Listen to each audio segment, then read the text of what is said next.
We are so excited to be able to be here and talk about this topic.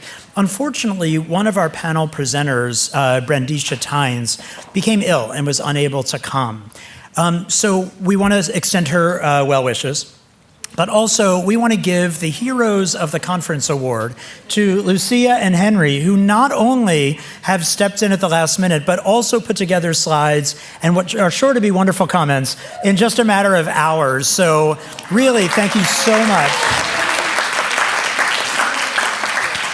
No pressure at all, but just you being here already is the wonderful piece. Okay.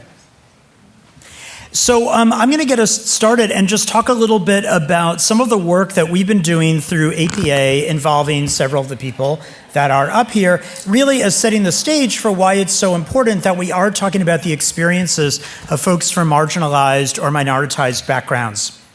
So you probably have heard that a group of us had gotten together at APA to summarize the science and really provide a different dialogue from what we saw happening within the field when it comes to use of screens. In particular, our work was focused on social media. And shout out to everybody on here. Several of you are here at this meeting or sitting here on this panel. And it was absolutely a pleasure to work with these scholars. And we worked actually in a very, very brief time to summarize a vast amount of literature and put together some important, balanced, and scientifically based conclusions that we thought would be helpful for kind of allowing people to know what it is that we understand from our discipline in this debate.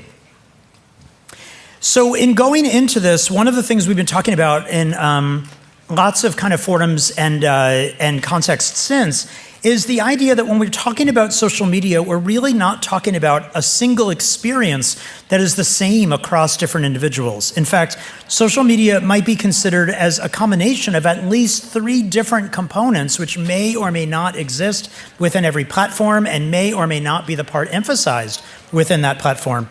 It's not just the content that kids either produce or that they self-select into viewing, but it's that in combination with the functions. Are they able to get a follower count? Are they able to have their posts reposted?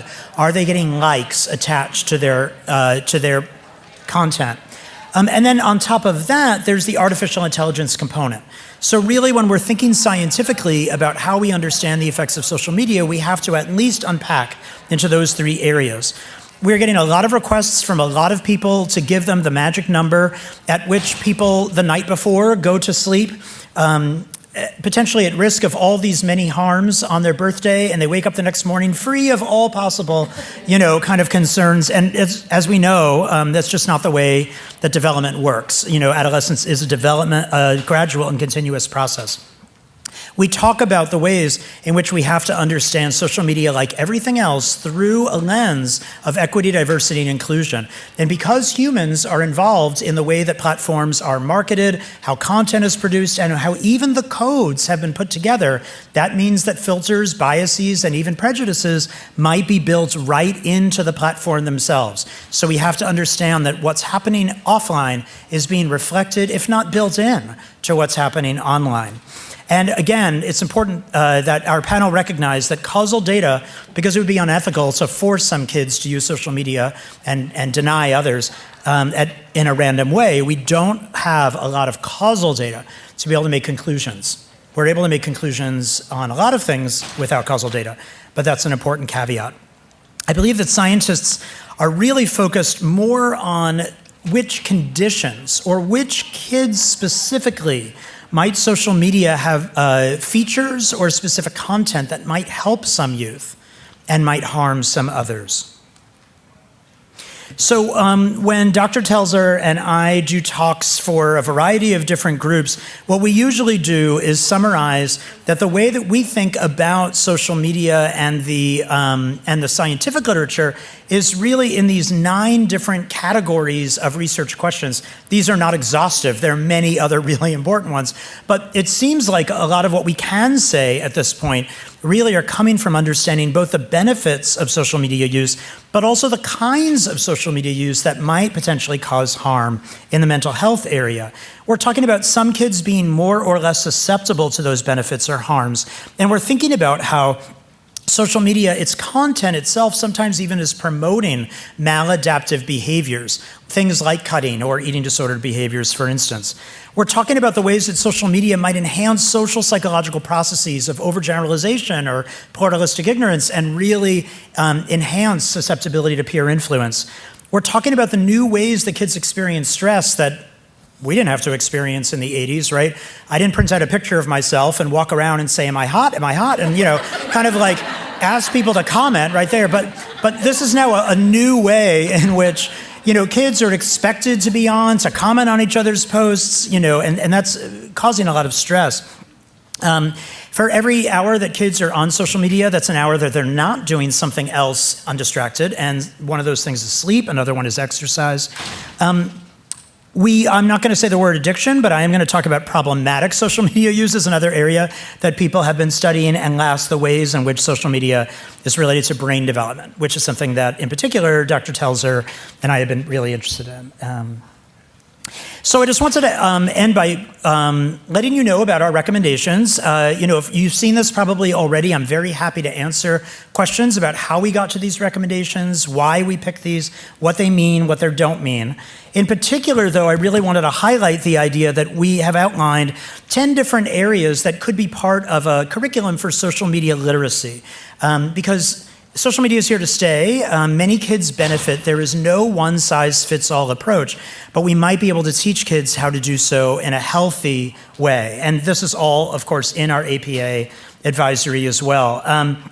I will say that particularly important to the one-size-fits-all question and the recommendations we had is that we need more research. And in particular, we need more research on underrepresented populations, which is why I'm so glad that Children in Screens was interested in having a panel on this topic. Do see me and ask me if you have any questions. The health advisory took on quite a life of its own, inspiring the Surgeon General's report. We worked with them on that, and just many, many different ways within the media, within government sectors, internationally, nationally, different partners and federal agencies that we're working with now, different groups like the American Medical Association and others who have now used this to create their own agendas. We're very excited that both the Android and the Apple platforms are using the advisory to create their own to-do lists for 24, and they've asked for our guidance and input on that, and so on and so on. There's just a lot here. But we've been very busy since this, and it's been really exciting to see that science can have impact. So let's talk about the science on underrepresented populations and why that's so important for us to be spending more attention on. Thank you.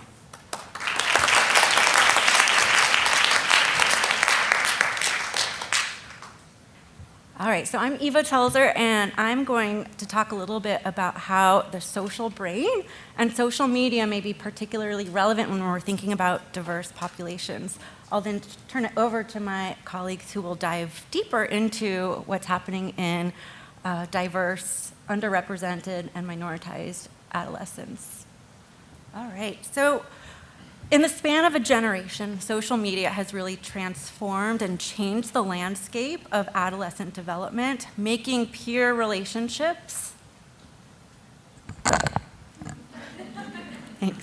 making peer relationships particularly salient for adolescents. We know that there are very many unique features of online peer experiences. These were developed by Jackie Nisi as well as my colleagues presenting with me today that make these online peer experiences particularly salient and very unique from what we might have seen in generations past prior to social media. Social media allows these peer relationships to be more permanent when they're posted online. They're public and available around the clock for anyone to see. There's often quantifiable metrics to it, whether that's likes or views or followers. It's very visual and algorithmic. And this really has transformed the landscape of what peer relations look like to adolescents. At the same time that there's this rise in social media use and this change in peer relationships, the brain is undergoing really dramatic reorganization, more changes than any other developmental period other than early infancy. The adolescent brain becomes very sensitive to its social environment. In fact, Social relationships are so important for the human species that our brains have literally evolved regions that are specialized for social processing. These include regions that really enhance the importance and value of social relationships. And this is often referred to as the social brain network. This network of brain regions is undergoing reorganization around the time of adolescence that makes adolescents especially sensitive to their social environments. Now, there's many costs, but also benefits to this enhanced social sensitivity that occurs around the adolescent years. On the one hand, developing this heightened sense of social awareness helps adolescents to engage in theory of mind and perspective taking. It makes peer relationships important and allows them to develop strong connections with others. They highly value those peer relationships, and this can be very beneficial for teens in order to help and care and support each other. On the other hand, this comes at a cost. As soon as adolescents are able to understand that other people have their own thoughts and experiences, they become preoccupied that other people might be evaluating them, judging them, and this can lead to feelings of being the center of others' attention when it comes to instances of peer rejection or for certain adolescents who may be marginalized, minoritized, or particularly at risk. This may hype up the experience of feelings of rejection, particularly those related to discrimination, racism, and other forms of rejection. Now, just a few quick snapshots of what we see in the adolescent years. Evidence from neuroimaging data has shown that adolescence is really this sensitive period of social processing. In a really classic fMRI study where they looked to see how adolescents are experiencing just the feeling of being observed by another person, researchers found that this area of the brain involved in self and other processing is particularly activated in adolescents. Just the mere idea that a peer is watching them is enough to increase this activation in a brain region that is placing importance on those social relationships. And adolescents are also reporting, more so than children or adults, this enhanced embarrassment, just from the mere thought that a peer is watching them. Now imagine on social media platforms where it's much more than just a peer watching them. It may be forms of some implicit peer rejection, or even more extreme forms of social exclusion, racism, or discrimination. I'm actually going to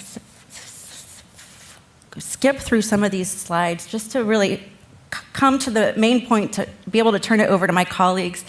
That social media really is making peer relationships very, very salient because of its publicness, because of the availability around the clock of it, because of its quantifiable and it's highly visual. At the same time, the adolescent brain is becoming very sensitive to the social world, and this is creating this perfect storm. It is a perfect storm for both the opportunities, but also some of the risks that come with using social media, particularly for some of the youth that might stand to benefit or lose the most from using these platforms, such as marginalized, minoritized, or at-risk youth.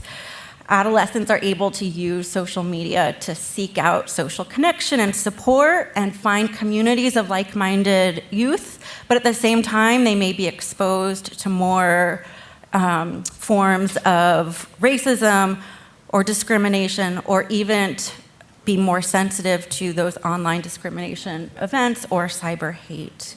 And so I'll turn it over now to my colleagues who are going to really focus in on some of these communities, and thank you.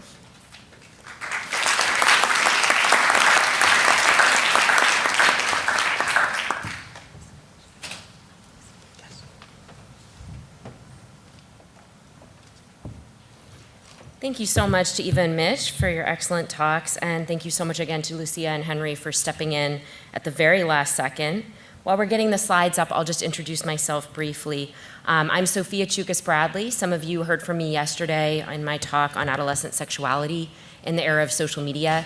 And today I'll be giving very brief remarks focused on adolescent social media use, specifically among youth who identify as LGBTQ+. And to briefly introduce myself a little bit more now that I have my slides, I'm the director of the Teen and Young Adult Lab. I'm a licensed clinical psychologist. I'm the clinical psychology lead at the new Center for Digital Thriving at the Harvard Grad School of Ed, and I do not have any specific conflicts of interest to disclose.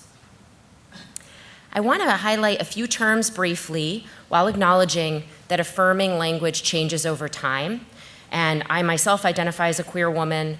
The terms I find to be affirming and inclusive for my identities may not be the same as those of other folks who identify as LGBTQ+ in this room.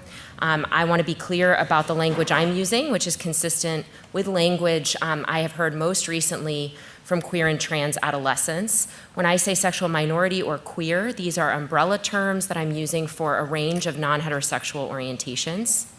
Transgender, trans, or gender minority are umbrella terms for gender identities that do not match one's assigned sex at birth.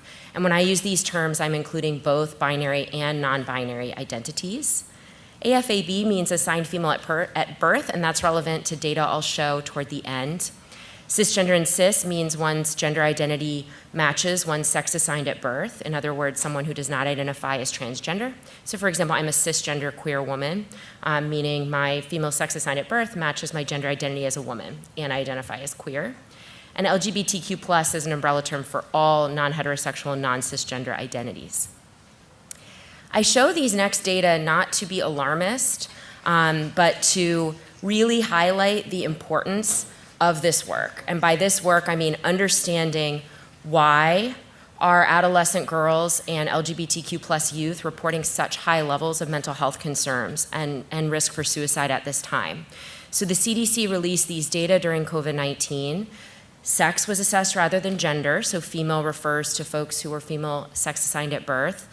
So more than half of female teens and more than 3/4 of lesbian, gay, and bi teens reported persistent sadness and hopelessness on an item that was quite similar to how we as clinical psychologists conceptualize major depression. More than 1/4 of female teens and almost half of lesbian, gay, and bi teens seriously considered suicide. And when we're talking about actually making a suicide attempt within the past year, more than 10% of female teens and more than 1/4 of lesbian, gay, and bi teens reported having made a suicide attempt. I want to be really clear about something. Based on research, it is not being LGBTQ+ that predicts increased risk of psychopathology or risk for suicide.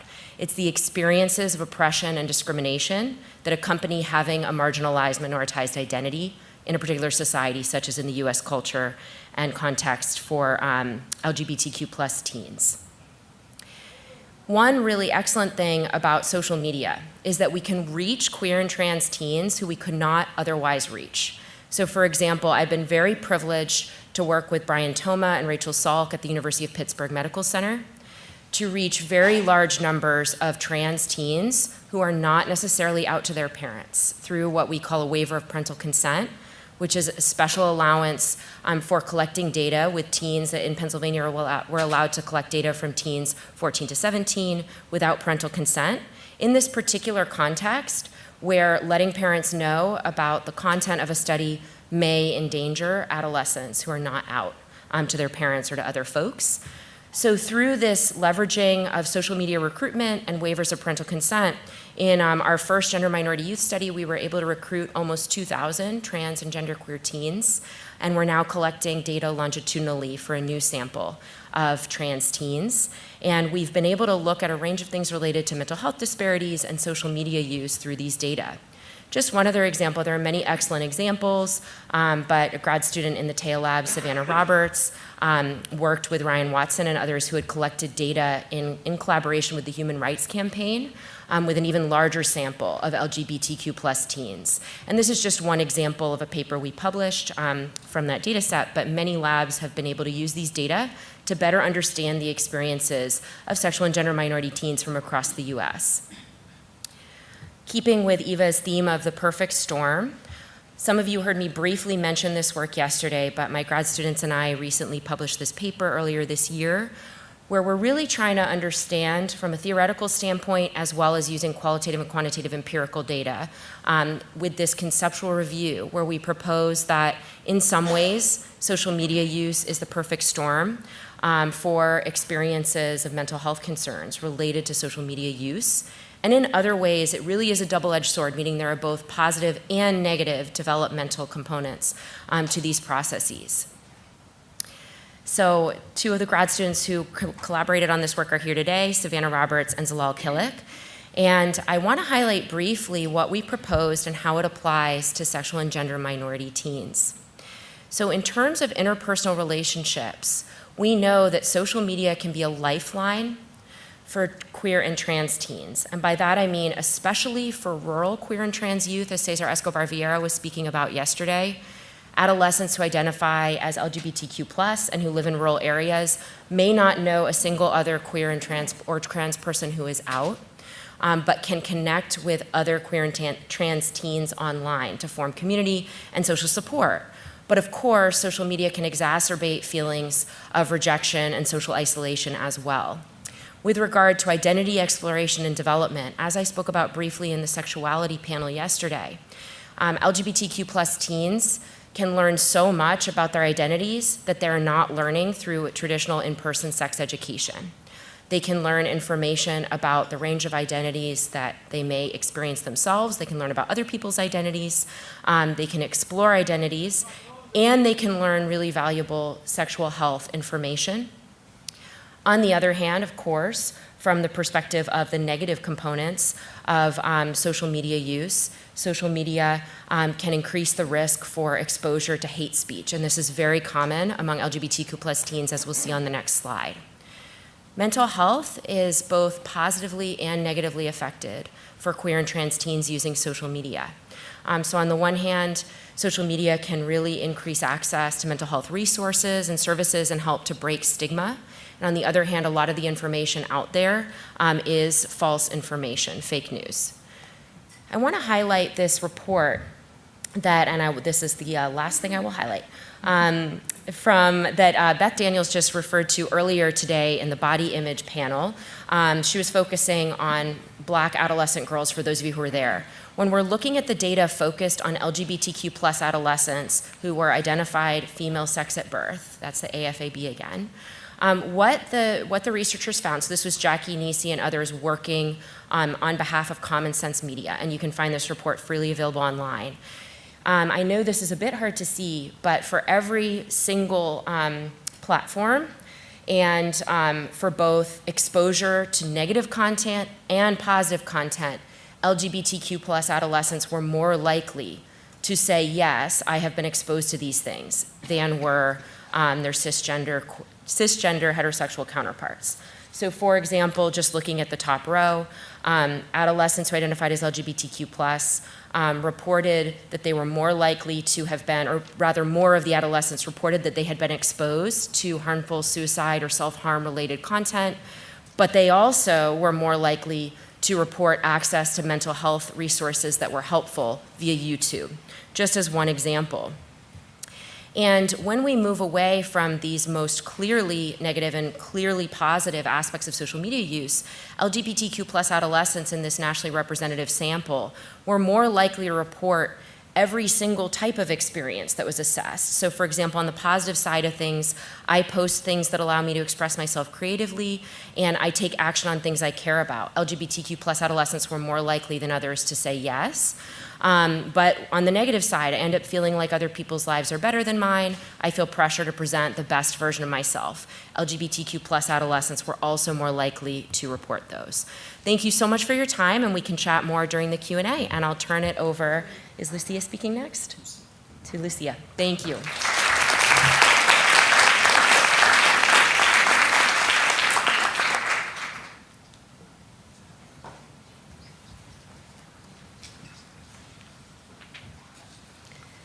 Well, thank you everyone for the invitation to talk a bit about the global perspectives on how youths use social media. I'm Lucia Magis-Weinberg. I'm assistant professor of psychology at the University of Washington. And there I direct, sorry. Okay. And at UW, I direct the Interact Lab, which is the International Laboratory for Adolescents' Connection Through Technology, where we're very interested in exploring the costs and benefits of using social media to connect with peers. Just waiting for the slides. Wonderful. So great. So that is me, and this is my wonderful lab, and I'll be presenting some of their data right now. But I really wanted to talk about the missing 95%. So most children and adolescents are growing up in what we call majority world countries. In an increasingly digitalized context, the majority world countries are the fastest growing demographic of users coming online quickly, but they're doing so amidst unequal digital media access, use, skill, and opportunity. Majority world countries have largely been left out from a lot of conversations, including the research on the effects of the digital environment. From my count, 5 to 30% of the published research is done in these populations. And as a result, they have a less participation in global decision-making during this moment, which we're living right now, which is a key push for regulation of tech for youth. So this means that our current understanding fails to capture issues that prevail in majority world countries, including a very wide gender digital gap, especially affecting girls, differences between rural, suburban, and urban areas, and youth from ethnic minorities. And this means that parents and teachers have limited resources to regulate and to mediate and moderate the use of the children and teens in their lives. Of course, social media, I don't need to tell you, it's not in the vacuum, right? The digital world is both reflecting and impacting the physical world. The digital world has enormous opportunity, enormous risk. Both, I want to highlight the word potential, right? These things will not materialize by magic if we are not helping or protecting youth. This is a map of what we call the majority world, and I want to put this in stark contrast with the next slide. So these are the majority world countries in red, and this is internet traffic in the world. You can see it's the exact opposite, right? So this means that yes, there is enormous gap in access, which has gotten better in recent years. Kids are getting connected, but we're still not there. But there's other digital divides, right? There is an important digital divide in terms of the use and skills youth have in these settings. And as a result, what we worry about the most is this digital gap in the opportunities and risks that kids are experiencing online in these settings. Colleagues of mine talk about the mobile internet. In the majority of these settings, youth connect to the internet permanently through a phone. They never sit down in a computer with a good connection to the internet. And this has connected a lot of people, which is great. But I love this metaphor of snorkeling versus scuba diving, right? Let's think about what types of thinking you can do in your chemistry homework, which a lot of kids are doing on their smartphone, compared to what you could do when you're sitting down in a quiet room with your computer, right? The level of thinking, of engagement that you can have with content will vary drastically. And a lot of these kids are snorkeling, right? They're trying to participate, they're trying to learn, but they're also bombarded by social media permanently. So the majority world connectivity, we were talking about this at lunch, is heavily subsidized and enabled by big tech. In a lot of these world regions, Meta is providing free, in terms of money, access to many of these platforms. I'm showing you this advertisement from the main internet provider in Mexico, where if you buy access to a mobile plan, you'll get for free WhatsApp, Facebook, Instagram, Twitter, right? So that is pushing our kids in different ways. So social media is free. That pushes youth to use more social media, I think. And for a lot of people, you ask them, are you connected? What is the internet for you? It's WhatsApp, it's Facebook. It's not Google, it's very different. There's important gender inequality in the physical world that is replicated in the digital world. Around the world, girls use less digital platforms and devices and have a narrower range of activities. Girls face important barriers, including social norms and gender stereotypes that curtail their access. Girls are more likely to be criticized and monitored than boys when they're accessing the internet. In general, unfortunately, girls have less digital literacy than compared to boys. Inequalities in education explain this. And there's important safety concerns, right? Where 52% of young women globally have experienced some form of digital harm, and 90% of child sexual abuse images are of girls. I'll go very briefly through this. I mentioned this yesterday. In these settings, as a result of the many structural inequalities and challenges parents face, they have less resources for effective mediation. And we see the same story for teachers.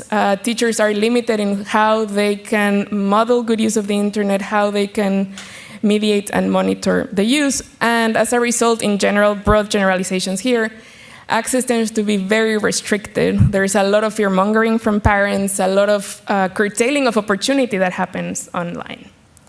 Sorry, rushing through my slides a bit. We don't know a lot. What we know comes largely from the Global Kids Online study that we were talking about. As I said, mobile use predominates, promotes the use of social media. We have data from a few countries where we see that 30% of kids are consuming disturbing content, 25% sexual content. They're being contacted by strangers in a variety of numbers. There's 5 to 10% have experienced cyberbullying. And commercially, there's very, very little regulation of these platforms. If there's little regulation in the global north, there's even less regulation in the global south. I'm going to skip over this to tell you a bit about the project that we're doing in my lab. In my lab, we have the Transitions project. And again, I'm happy to talk more about this. But in the interest of time, this is a project that I've been working on since 2018 in collaboration with Common Sense Education, with my lab and with Innova schools in Peru, where we're really trying to understand how kids in Peru and Mexico use and appropriate digital media use. And as I was saying, we developed digital citizenship programs to try to foster more positive use of the internet. And very recently, I've been very lucky to extend our research, I'm skipping through these slides, to the Amistades project, where I'm collaborating with Dr. Alexia Carrizales, who's here in the audience. She works at Purdue University, but is collecting data in Bolivia, and our colleague Gabriela Fernandez, who's collecting data in Uruguay.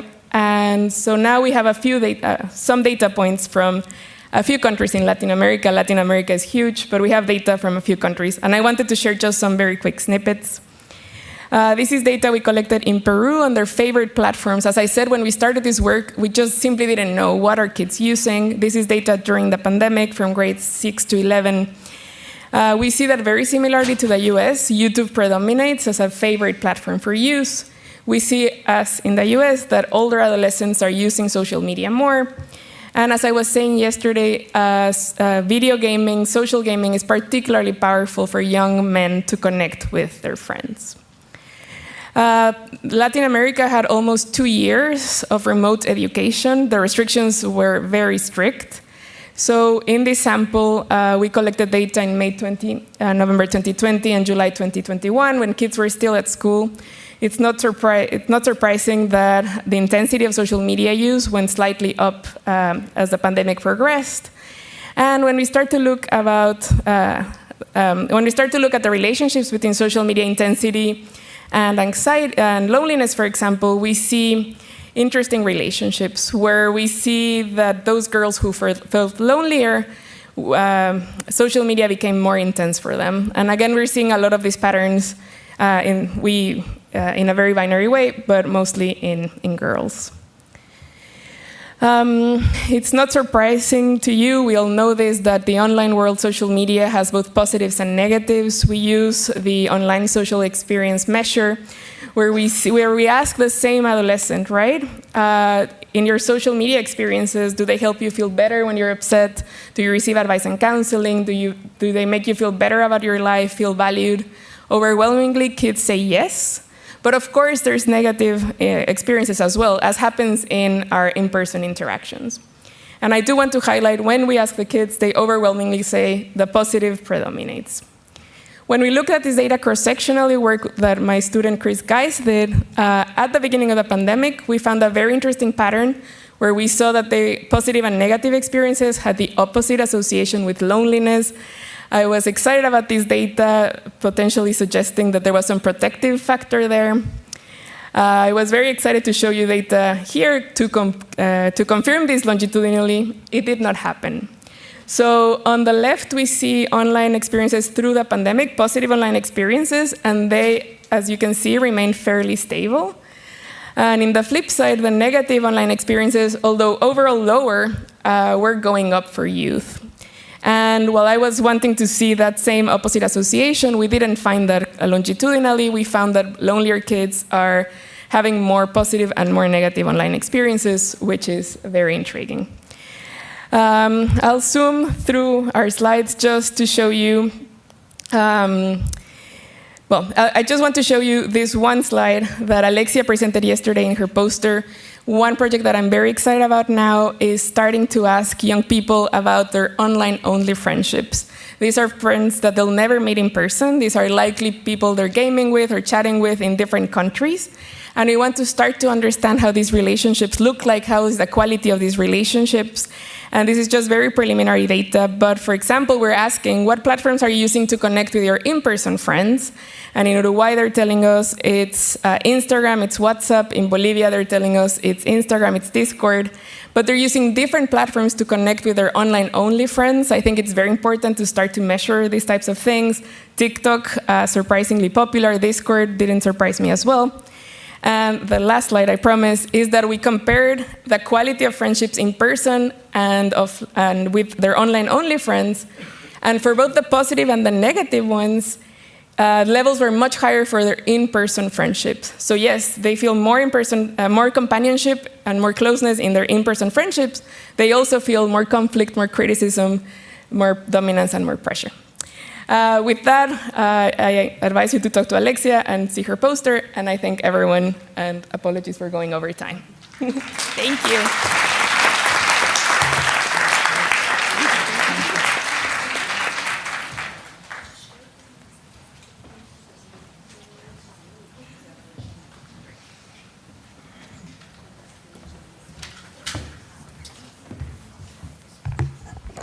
Good afternoon, everybody. My name is Henry Willis. I'm a licensed clinical psychologist and an assistant professor at the University of Maryland, College Park. And as of about 4 hours ago, I've been very excited to be here to talk about social media, online racism, and Black youth.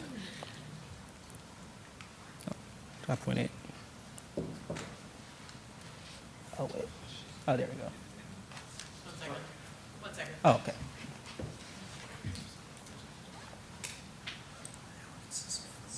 All right. Well, first, let's first talk a little bit about the internet and race during adolescence, particularly for Black youth. So we know Black and Hispanic youth tend to report that they more likely are online constantly as compared to their white and Asian counterparts. And we also know that Black and Hispanic youth tend to report using platforms such as Twitter and TikTok more than their white and Asian counterparts. And this is very important because as my colleagues have mentioned, that adolescence is a very critical time for Black youth.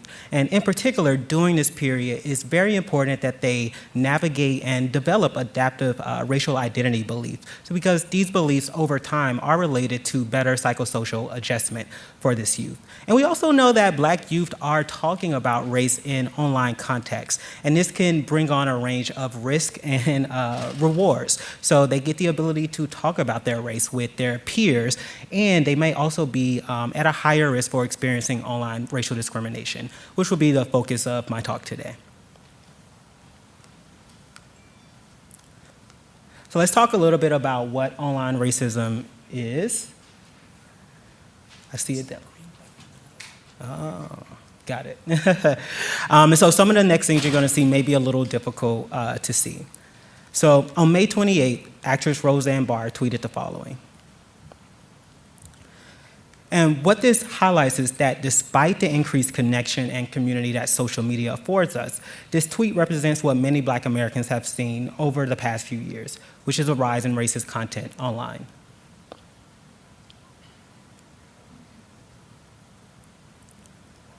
And in addition to online racist content, Black youth have also had to navigate exposure to traumatic race-related videos, such as viral videos of shootings of unarmed Black men, or videos and images and news stories of Latinx kids in cages. So let's talk a little bit about what online racial discrimination is. It can be defined as the denigration or exclusion of an individual on the basis of their race through the use of a variety of digital means. And these experiences can be both individual or vicarious. So individual online racial discrimination refers to content that's directly targeted to a specific person, whereas vicarious online racial discrimination refers to content that depicts a person's race in a negative or racist light. We also know that repeated exposure to these viral traumatic events online has increased over the past year. And actually, we've seen that longitudinal daily diary studies have shown that since 2020, Black youth's exposure to all forms of online racism has increased steadily. In particular, this study actually found that between March and June 2020, Black youth reported, every 1 in 2 Black youth reported experiencing one experience of online racism, which compared to Black adults, they only about 40% reported experiencing racial discrimination. So this also highlights that maybe even through social media, Black youth are at a higher risk of being exposed to this type of content. And very briefly, I also want to highlight that racism has also extended into the online realm through structural ways.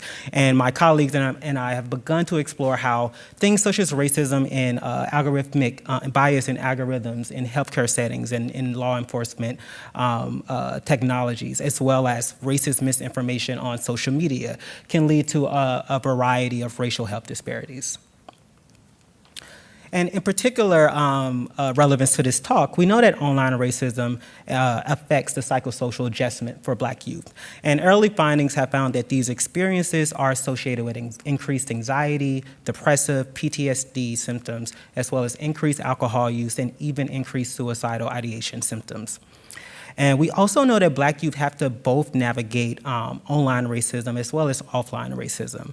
And in fact, in one 2-week daily diary study, Black youth reported experiencing over 5,000 instances of online and offline experiences over a span of only 60 days.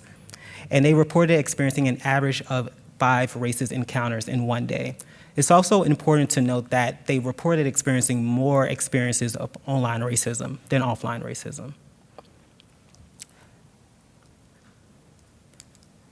And this complex interplay between the online and offline worlds, which I talked a little bit about in yesterday's panel, has even played out in my own work. So as you can see here, what I found in my own work that higher levels of individual online racism was actually associated with higher levels of psychological distress, but only for those Black youth who also experience high levels of interpersonal racial discrimination, highlighting the need for us to have both online interventions and offline interventions. It's also very important that we don't look at Black youth and underrepresented youth through the frames of only risk, and we need to highlight the resilience that Black youth have created in order to navigate these spaces.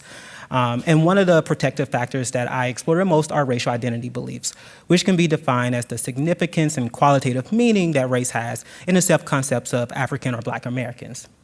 And we know that these beliefs may be protective for youth in that it might actually contribute or enhance their self-concepts and cognitive appraising processes as they navigate experiences of racism. And it might also actually facilitate the development of adaptive coping styles for them.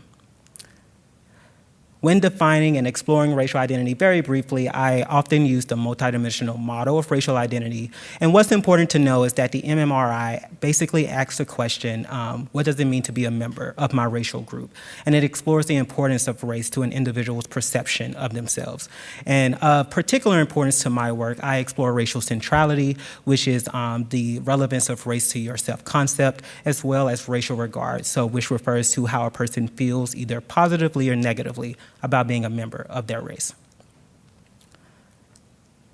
And just like other all factors race-related, we know that racial identity can be both protective and that it can actually buffer against the stress associated with experiences of racism. We also know that these beliefs can be promotive. So on their own, these beliefs have been shown to predict better psychological outcomes for Black youth. But we don't know much about how these beliefs may help Black youth navigate online racism, which has been the bulk of most of my recent work. So what I want to show here are some findings from a more recent study of over 700 Black youth from a nationally representative sample. And what I did was explore experiences of online racism as well as exposure to race-related traumatic events using latent profile analyses. And what we found was that the relationship between these profiles, or being a member of these profiles, and post-traumatic stress symptoms were actually moderated by specific racial identity beliefs. So don't get overwhelmed by these graphs. I'm going to go through them as slowly as I can.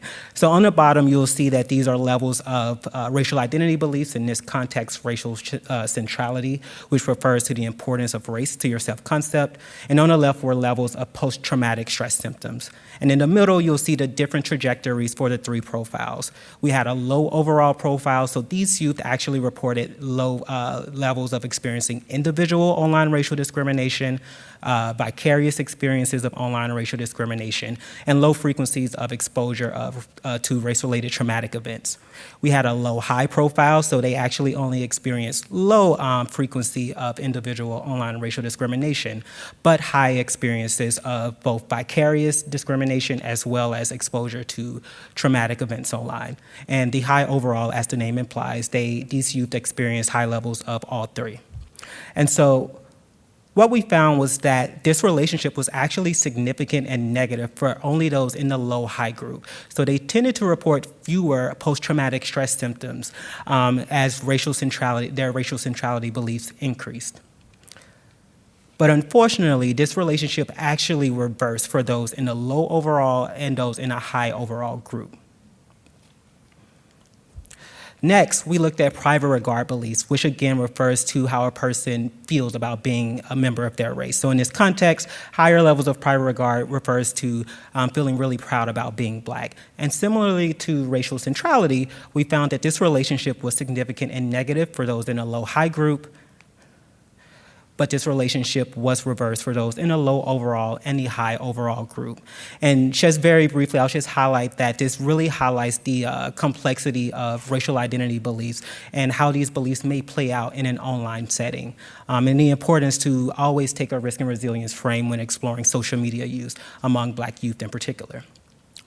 And so finally, my work also seeks to really design interventions, both digital and offline interventions for Black youth as they navigate social media. And I often take a mixed methods approach. And so I wanted to provide a few quotes from Black youth in my studies over the past few years as it relates to digital interventions and social media use.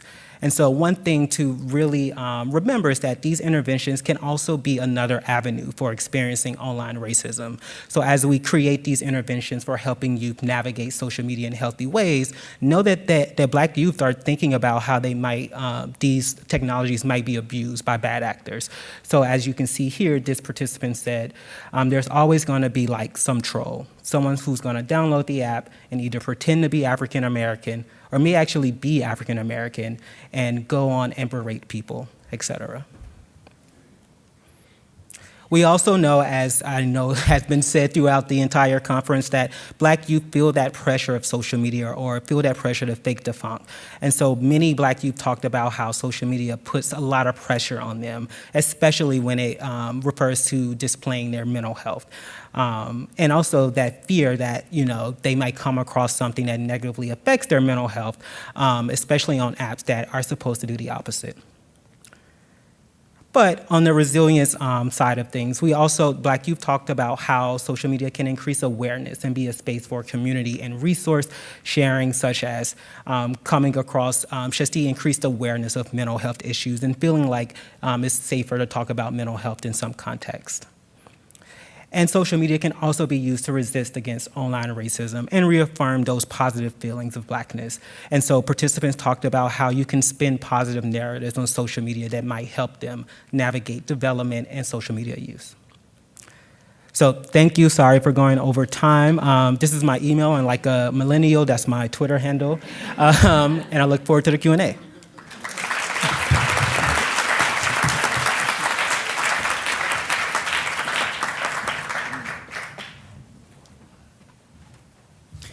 We have time for one question, I'm told. So if you feel like your question is the best one that could possibly be asked, please raise your hand.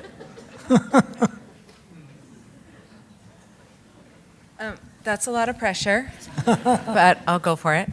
Hi, I'm Elizabeth Galicia. I'm a policy consultant, and I do mostly state policy work around children's online privacy and a product safety design approach.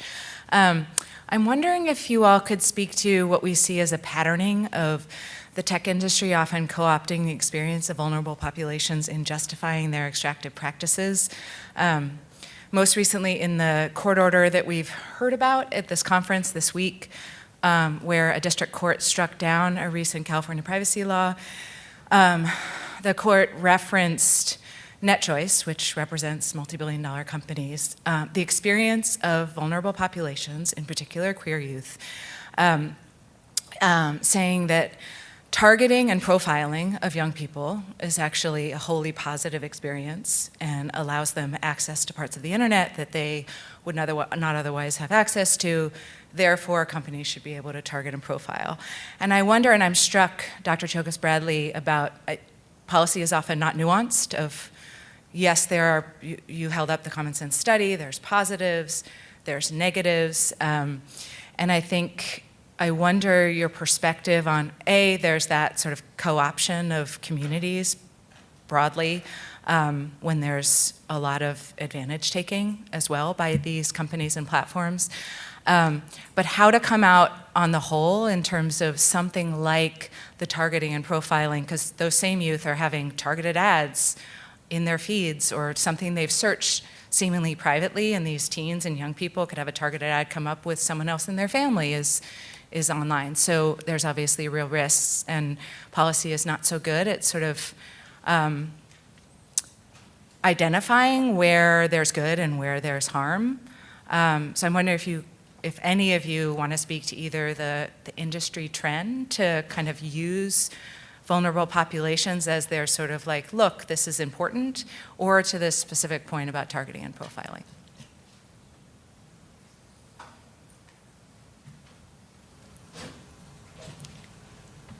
Well, I'll say a couple things. One, just in thinking about just how youth are taking advantage in terms of their data and privacy, a lot of what we've done in our work with colleagues is really trying to kind of co-opt the space back in a sense, and creating our own culturally relevant technologies that leverage AI and leverage that data, but in positive ways. But we don't do that in a silo. We actually involve Black youth in that development process, so they also know what their data is going towards, and they also have a say in how it's being used, whether it's in interventions, research, et cetera. And I think in the meantime, it also involves really, giving youth the ability to have that literacy in terms of knowing, how their data is used, and really pretty much strategies on how to manage that, because they actually already know.